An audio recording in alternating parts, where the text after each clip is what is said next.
শেখ হাসিনার 15 বছরের শাসনের সময় দাবিটা ছিল রাষ্ট্রের কাঠামোগত সংস্কারের। বিএনপি সহ বিরোধী রাজনৈতিক দলগুলো প্রায় সবাই সে সংস্কারের কর্মসূচির ভিত্তিতে স্বৈরাচারের বিরুদ্ধে লড়াইটা করেছিল। তারই প্রতিফলন জুলাই সনদ। বিএনপি এখন রাষ্ট্র ক্ষমতায়, কিন্তু জুলাই সনদ বাস্তবায়ন নিয়ে সন্দেহ শঙ্কা তৈরি হয়েছে। কেন?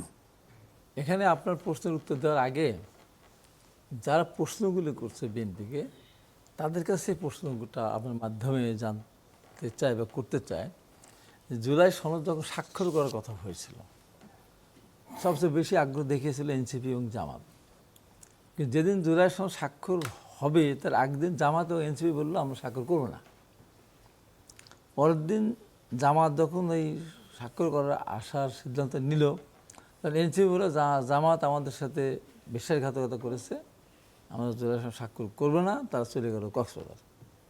তারা স্বাক্ষর করেওনি, পর নির্বাচনের পর তারা করেছে কিছু কথা তার লিখে।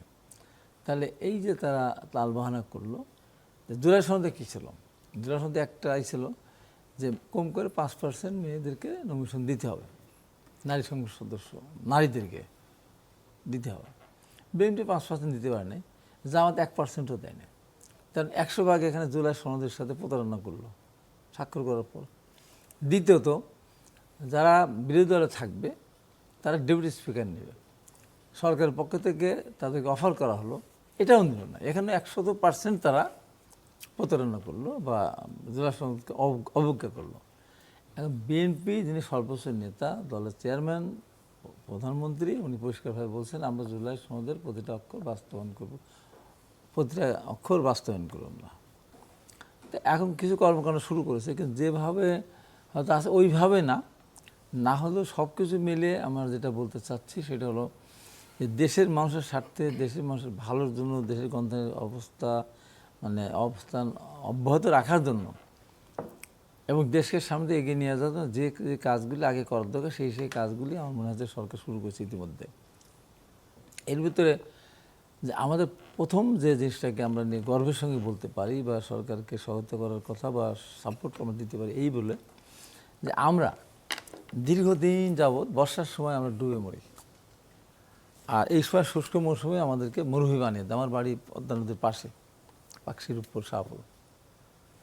তো সেখানে ভারত আমাদেরকে তাকায়ও না, আমাদেরকে পাত্তাও দেয় না।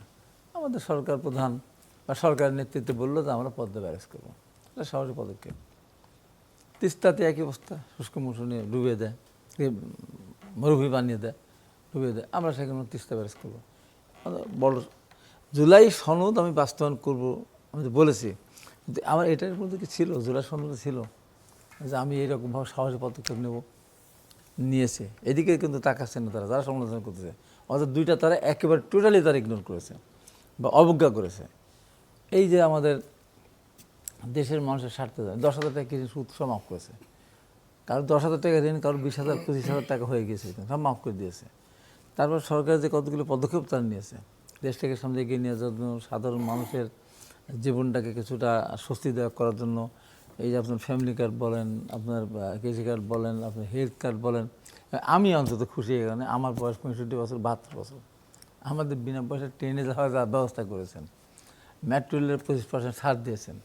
হ্যাঁ, জুলাই সনদে আমাদের যেগুলি আছে, যেমন আমাদের 31 দফার ভিতরে যেগুলি আছে, সমস্ত দফা যদি আপনি বাস্তবায়ন আমরা করে ফেলি, এক জায়গায় গিয়ে যদি আমরা বলি যে নির্বাচনটা তত্ত্বাবধায়ক সরকারের অধীনে হবে না, বিএনপি সরকারের অধীনেই হবে, কোনোটারই কোনো কাজে লাগবে না। কিন্তু যতক্ষণ পর্যন্ত এই জায়গাটা ঠিক থাকবে, 5 বছর পর সরকারকে পদত্যাগ করতে হবে, নির্বাচন তত্ত্বাবধায়ক সরকারের হাতে ক্ষমতা হস্তান্তর করতে হবে, তাহলে সেই সরকার কোনোভাবেই জনগণের বিরুদ্ধে, জনস্বার্থের বিরুদ্ধে যেতে পারে না। এটা হলো মূল কথা আমি বলতে চাই, যে আমাদের সরকার সেই সিদ্ধান্ত আছে। এখন বলতে পারেন যে সংস্কার আর হলো সংশোধন, এটা নিয়ে তো এখন সংস্কার আর সংশোধনের কতখানি পার্থক্য আমি অতখানি বুঝি না। হ্যাঁ, সংস্কার আর সংশোধন নিয়ে, যে সংবিধান সংশোধন আর এরা বলতে সংস্কার, এই তো। এবং এখানে প্রধানমন্ত্রীর সাথে রাষ্ট্রপতির ক্ষমতার ভারসাম্য যেটা ছিল না, সেই ভারসাম্যের কথা এখান থেকে কিন্তু সরকার সরে যায়নি। হ্যাঁ, এখন আপনার আইন ক্ষেত্রে কিছু যে ব্যাপার, তারপরে আপনার যেটা ওই যে দুদক নিয়ে যে ব্যাপারটা, এই সমস্ত নিয়ে যে কিছু কথাবার্তা হচ্ছে, সেখানেও আমাদের সরকার চাচ্ছে কোনটা যেটা করলে পরে আমার দেশের উপকার হবে। যেমন আগে বিএনপি আমলেই যখন দুদক হয়েছিল তখন কী ছিল আইনে, দুদকের আইনে আপনি দুর্নীতি করেছেন 10,000 কোটি টাকা, আরও 20,000 করে দুর্নীতি ধরা পড়লো না, আপনার সাজা হলো, আপনার বিরুদ্ধে মামলা হলো, 10,000 কোটি টাকা দিয়ে দিলেন, আপনার সাজা আর খাটা লাগবে না। তত্ত্বাবধায়ক মানে ইন্টারিম গভর্নমেন্ট এসে বললো যে না, আপনি টাকা দিলে আপনি মাফ। এই জায়গায় বিএনপি আবার ফিরে আসতেছে। এটা ভালো না খারাপ? অবশ্যই ভালো। এইভাবে অনেকগুলি আছে। এখন জুলাই সনদ বাস্তবায়ন করা, হানা ভোট এটা বাস্তবায়ন ব্যবহার নিয়ে প্রতিনিয়ত করে, এই জিনিসগুলি খুব কম মানুষই